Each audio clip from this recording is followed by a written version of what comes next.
नमस्तेस्तु भगवन् विश्वेश्वराय महादेवाय त्र्यम्बकाय त्रिपुरान्तकाय त्रिकाग्निकालाय कालाग्निरुद्राय नीलकण्ठाय मृत्युञ्जयाय सर्वेश्वराय सदाशिवाय श्रीमान् महादेवाय नमः। ॐ नमः शम्भवाय च मयोभवाय च नमः शङ्कराय च मयस्कराय च नमः शिवाय च शिवतराय च।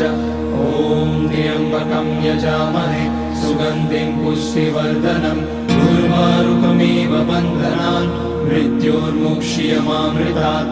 नागेन्द्रहाराय त्रिलोचनाय भस्माकराय महेश्वराय नित्याय शुद्धाय दिगम्बराय तस्मै नकाराय नमः शिवाय।